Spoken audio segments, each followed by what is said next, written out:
The National Broadcasting Company presents The Adventures of Sam Spade, Detective.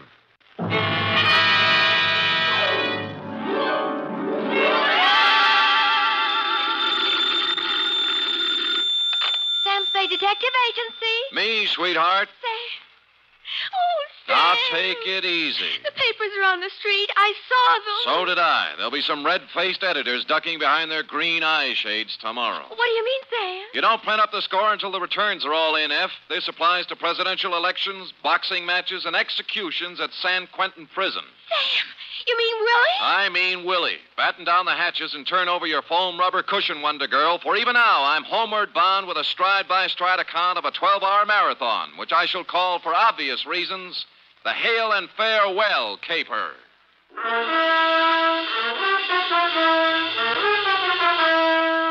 Transcribed for NBC, William Spier, radio's outstanding producer-director of mystery and crime drama, brings you the greatest private detective of them all, starring Stephen Dunne in The Adventures of Sam Spade.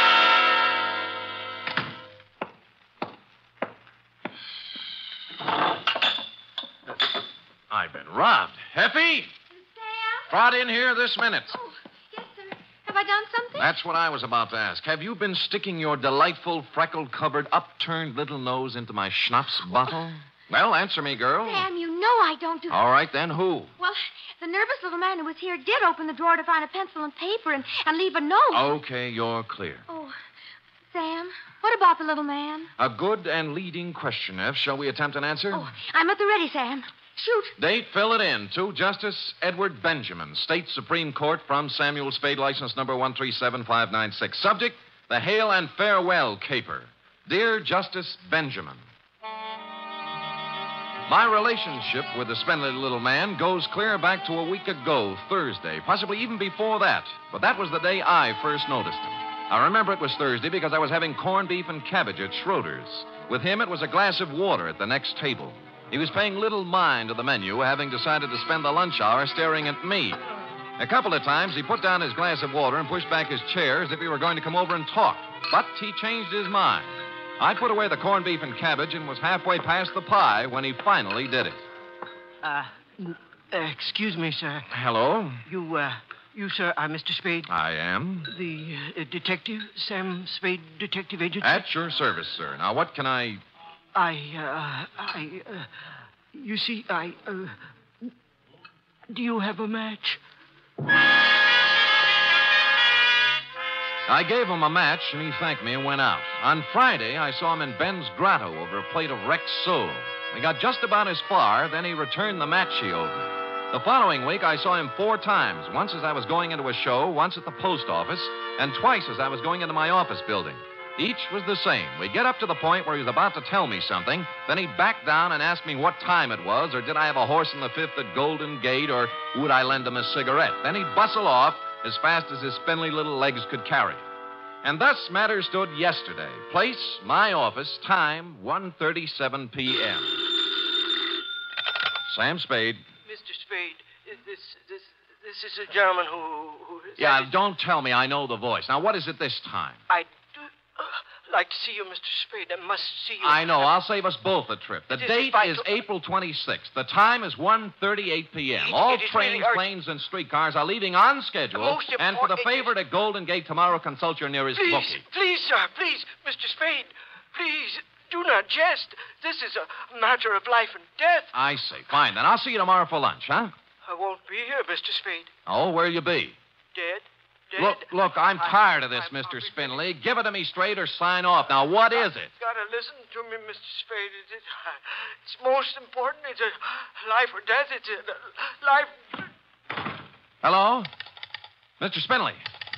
Hello!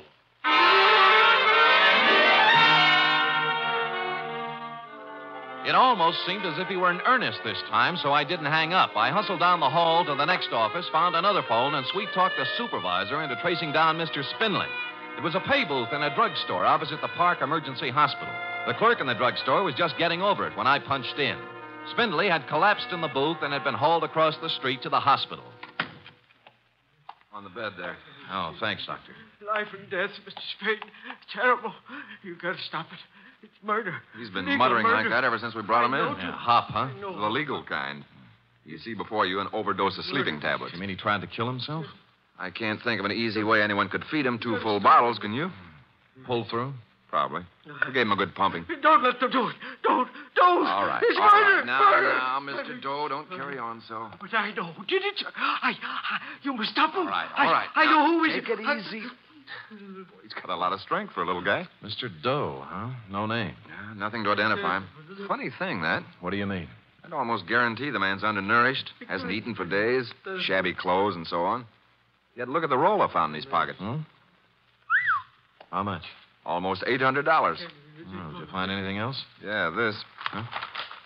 What do you make of it? Well, front page of the Star Times. It's a galley proof, isn't it? Kind they run off in the linotype room before they start the presses. Yeah. Killer dies tonight. Willie Johnson, hitchhiked murderer, to enter gas chamber at midnight. Innocent man. All It's murder. It's murder. Down you go, Mr. Doe. But I know who did it, sir. I know everything. Everything. I know. A frame. It's a skillful frame. You mean Willie Johnson? Yes, sir. Yes, sir. I know who it was. It was hail and farewell, sir. Hail and farewell. Who was it? Come on, Mr. Doe. Wake up. Mr. Doe. Yeah. I was waiting for that. Hit him. Like a ton of bricks. He'll be incommunicado for the next 24 hours or longer. Hail and farewell. A broken down actor. Huh? Only an actor would think more of an exit line than an innocent man's neck. You mean you believe he knows? I don't know what I believe. The guy's been trailing me for 10 days, driving himself nuts, tries to knock himself off. It's a cinch he believes it. Well, there's no chance of bringing him around before tomorrow. Yes, and Willie Johnson dies tonight. So what happens? So I'm stuck for taxi fare to San Quentin.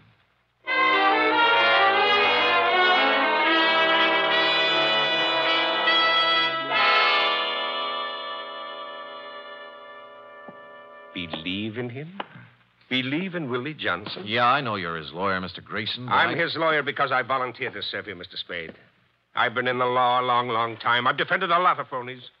Sometimes you've got to if you want to eat. They all sing the same song. I was framed. Oh, I know all 89 verses. But Willie... Yeah? Willie's song is different.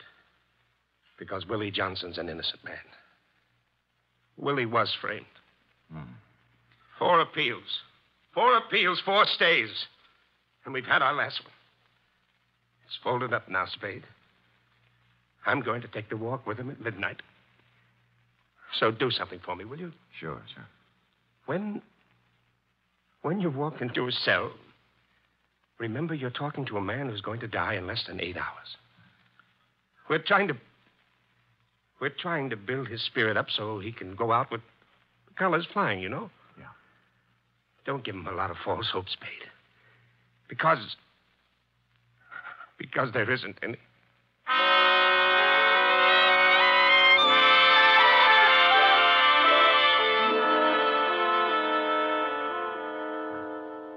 I don't quite understand, Mr. Spade, sir.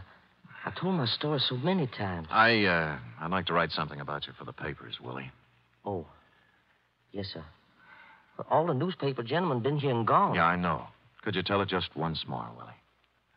Well, all right, sir. It's more than a year ago, I guess you know that. Yeah. I was broke, you know. Things hadn't been going so well, sir. I was down to my last 2 bits that night. I walked into Sherry Dugan's. That's the bar on the waterfront, huh? Yes, sir. I got to talking with a fella sitting at the bar there. He bought me beer. Who was he? I never did find his name. I ain't seen him since that night. If I could find him, I don't reckon I'd be where I am, sir. Oh. He had a paper with him.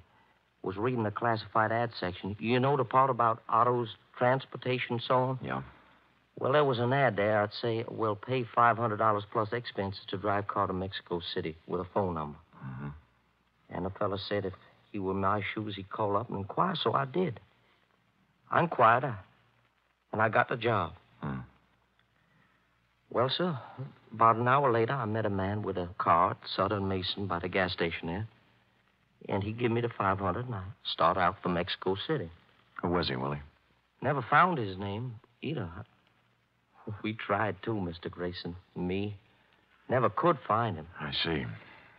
Well, it was raining that night, sir. I remember. It was raining.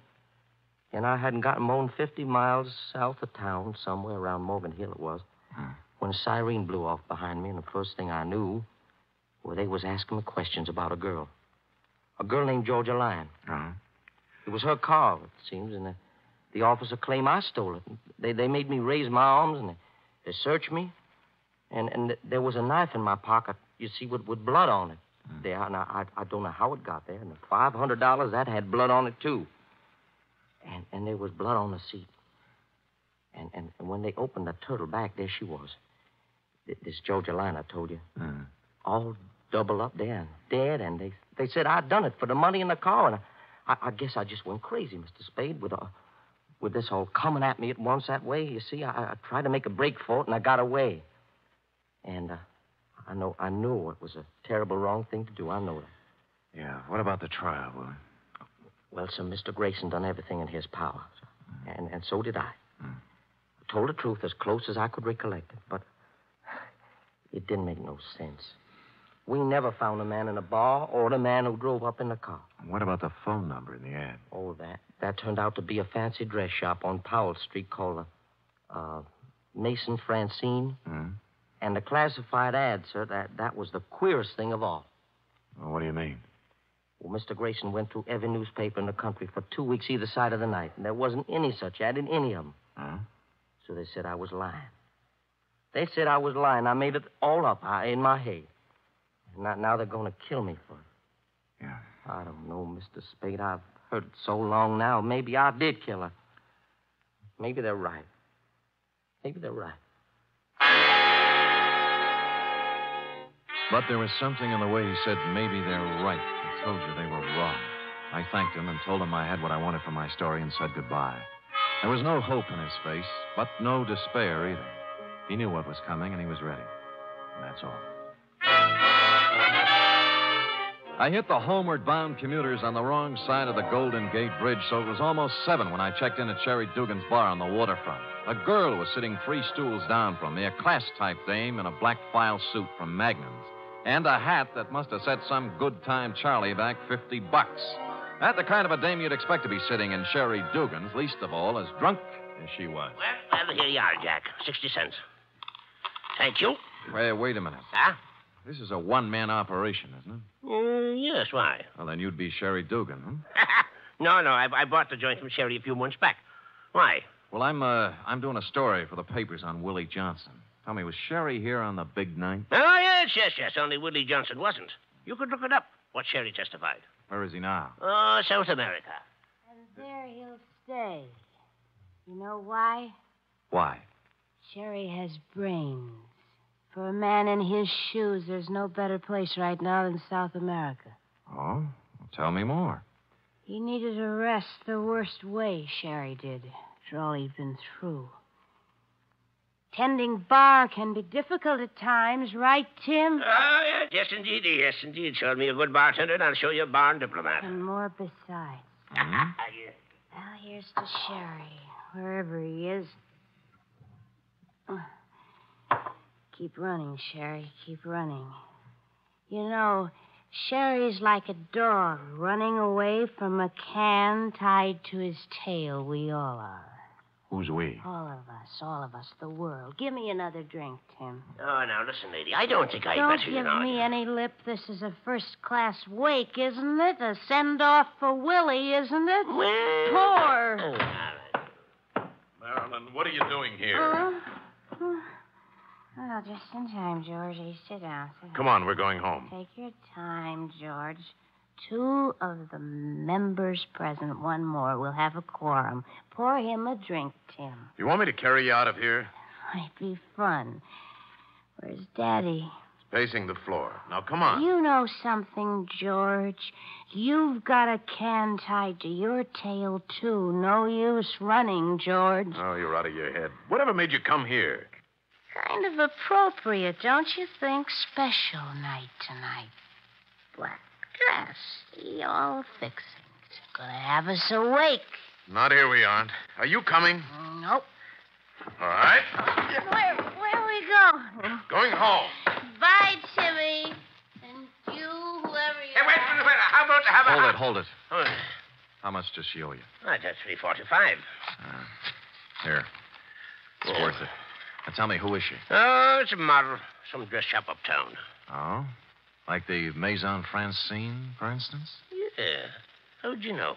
Just a hunch. What's her name? Oh, Marilyn Hale.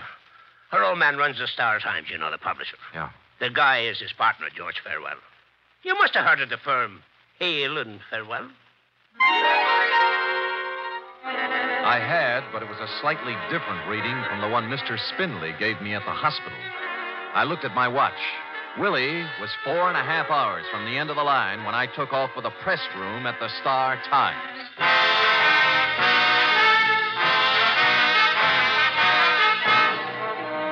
You are listening to the weekly adventure of radio's most famous detective, Sam Spade.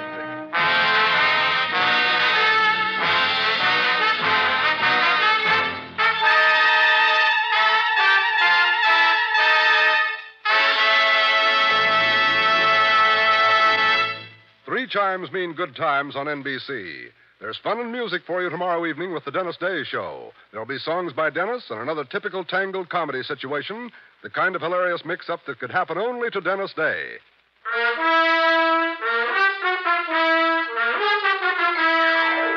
And now, back to the Hail and Farewell caper, tonight's adventure with Sam Spade.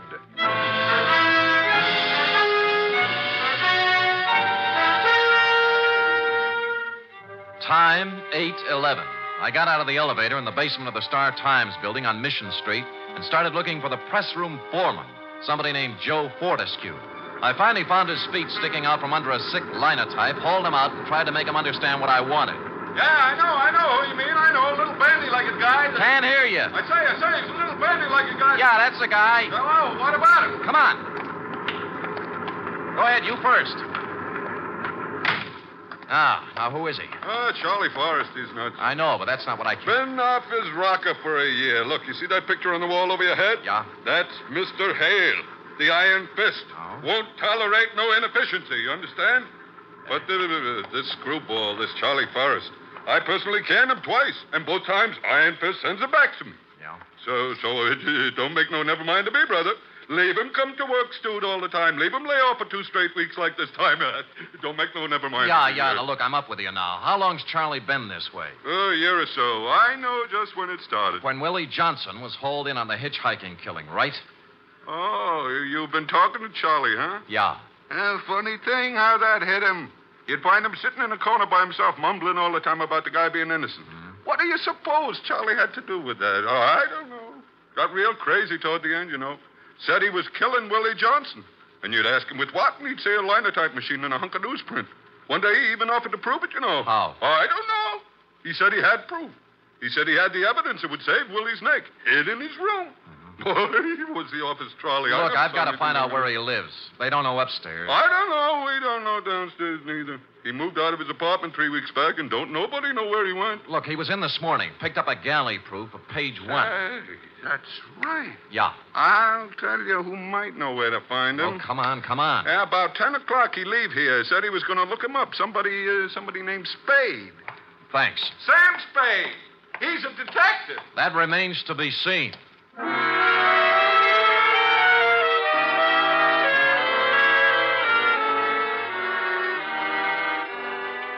Message, Sam? A bandy-legged little guy named Charlie Forrest, F. He must have been in around 10:30 this morning. Oh, dear, I didn't get here till 11. They're still clearing stuff off the tracks from the MacArthur reception. Yeah, never mind that now. Listen, write this down. Oh, wait till I find a piece of paper. Hurry up. Here, under the ashtray. Yeah. Go ahead, Sam. Call Jeremy Grayson. He's a lawyer, and he's with Willie Johnson in the death row at Quentin. Tell him to get hold of a justice on the state Supreme Court and hold the line open till I get him. You got that? Yes, sir. Is there anything else? No, I'll get back to you in a little while. Sam, wait a minute. Don't hang up. What's the matter? This paper I'm writing on under the ashtray. It's a note. Well, go ahead. Mr. Spade, please contact me at once. Charles W. Forrest, Bellflower Hotel, 338 Stockton Street. It took 20 more minutes to cross town and 10 on top of that to convince the clerk at the Bellflower I had a right to the key to Charlie's room, which I had not. I tossed the room from the light fixture to the floorboards, covered everything from the window shades to the bathroom plumbing. Result, 1 batch of dirty laundry, 6 soggy cigarettes, and 2 empty bottles of sleeping pills. I was on my way out when I remembered one more thing. It wasn't an accident like in the movies. It was on purpose. I unscrewed the tops of the iron bedposts. Inside number 3, I found it. There was a payphone at the end of the dark hallway. Sam, I warned you about this. We've had 4 stays. They won't come through with the 5th. I've got a fair hold card, Grayson. Did you get the judge? Yeah, Benjamin, State Supreme Court. What'd he say? What I knew he'd say. No evidence, no stay. Tell him I got evidence. It better be good, Sam. It is. A phony newspaper, a copy of the Star-Times for the night of the murder with a special page in the classified section carrying the ad that Willie answered. How does that sound? You've got it now? Yeah. Well, for Pete's sake, hang on to it. I'll get back to the judge. Say, wait a minute. Who's behind it? It's a long story. I'll tell you when I see you. Hang up. When you what? Spade. Spade. Hang up or I'll kill you. Spade. That's it. You can turn around now. Well, Iron Fist. We've met. I've seen your picture, Mr. Hale. It flattered me, no doubt. Give it to me. What? The paper, stupid. I haven't read the funnies. All right, Mr. Spade, if you'd rather.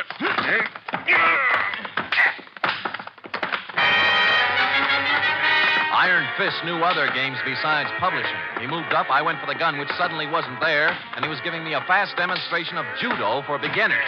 First thing you know, I was sprawled on the floor, and he was looking down at me along the barrel of his .38. I could kill you, I suppose, but why? Why? He backed off toward the window, spread out the paper, and crumbled it up. No.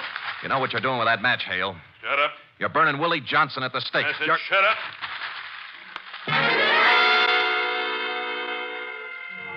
He touched the match to the pile of papers, watched them flare suddenly, lighting up the entire hallway. He looked like a medieval devil. I'm sorry about Willie Spade, but it has to be, that's all. It has to be. What did you have to do with Georgia Lyon? Nothing. Nothing at all. And her name wasn't Georgia Lyon, really. It was her stage name. No?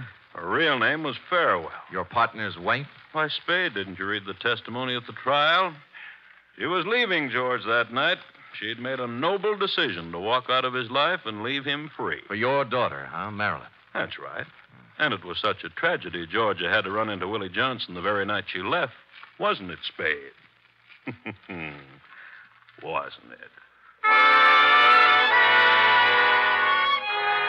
He bent over the fire, watched it die down into a pile of ashes.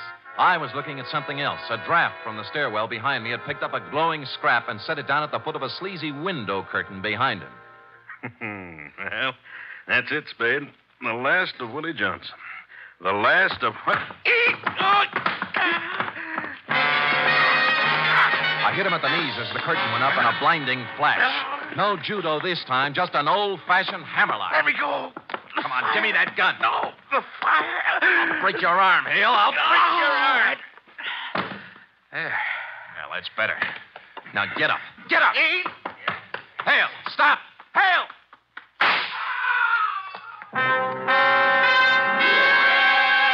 I caught him in the leg as he hit the top of the stairway. He took off like an eagle, lit on his neck halfway down, and toppled the rest of the way like a loose-packed sack of laundry. He was dead when I got to him. Score, with an hour and 5 minutes to play, no evidence, one dead witness, one unconscious one killer, and accomplice at large. There was only one way left to go, and I took it.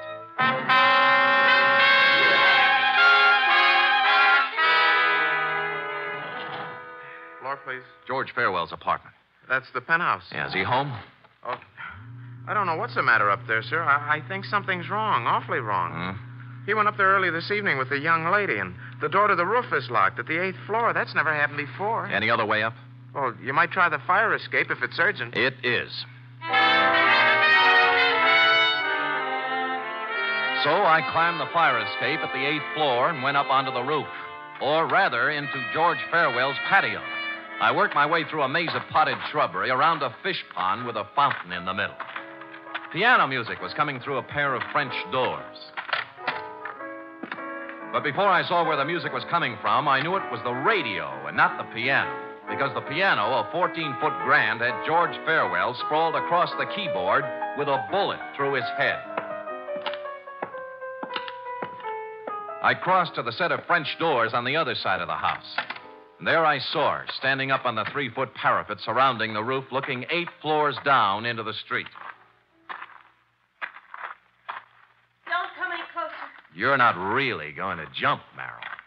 He did it his way. I'm going to do it mine. Don't come any closer. Don't. I won't. So George shot himself, huh? Why not? Can't go through life with a can tied to your tail. No running away from that. No, there isn't. Well, you're going to jump? Give me time. Oh, you want to do it the dramatic way, don't you, Marilyn? Only 35 minutes left until Willie checks out over at the... Will you shut up? And to make it really ironic, you'll want to take off before he does, right? The one person left who can save him. I talked to Willie, Marilyn. He must hate the world. He doesn't hate anybody. Poor jerk. I think he'd feel even sorrier for you, throwing your own life away while you can still save his. You can't run away from this tin can, but you can untie it.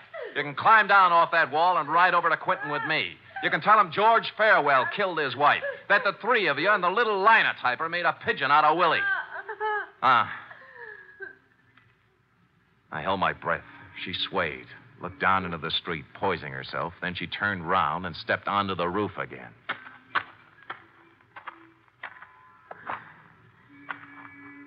Let's go. Congratulations. Yeah.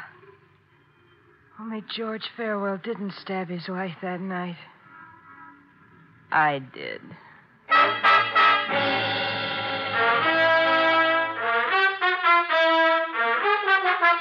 We pulled up at Quentin with 6 minutes to spare. The foregoing Justice Benjamin is submitted in support of the stay of execution granted Willie Johnson and will be set forth in detail in Mr. Grayson's petition for a new trial. Period. End of report. Gee, Willie can say. What can I say? Well, I have one constructive suggestion. I could say you're the greatest, finest, most wonderful. Yes, but you'd only be repeating yourself, Tara. The proper line at this moment is, I shall have the report ready for you immediately following the next announcement. Right? Scoot.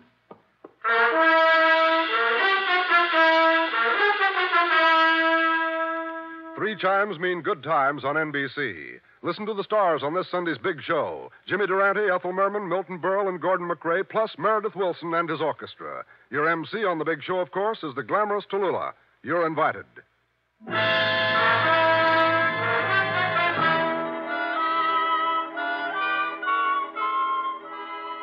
it is, Sam. Sam? Here's the report. Oh, yeah.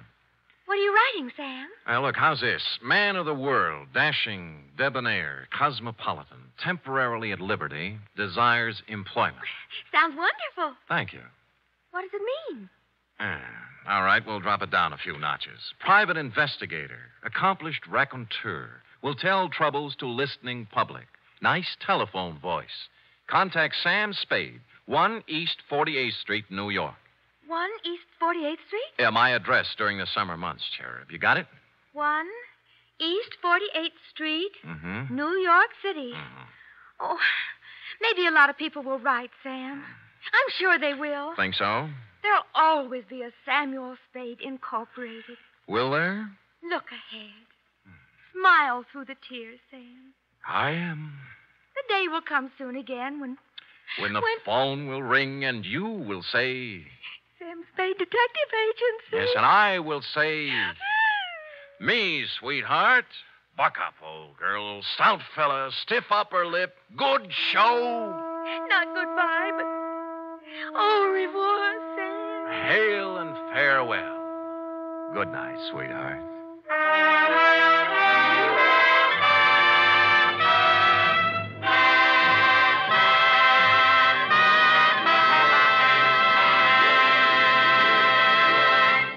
Tonight's transcribed adventure of Sam Spade was produced, edited, and directed by William Spier. Sam Spade was played by Stephen Dunne. Lurene Tuttle as Effie. Also in the cast were Junius Matthews, Olin Soule, Wally Mayer, Sidney Miller, Kathy Lewis, Paul Frees, Ed Max, and Lou Merrill. Script for tonight's adventure by Harold Swanton. Musical scoring by Lud Gluskin, conducted by Robert Armbruster.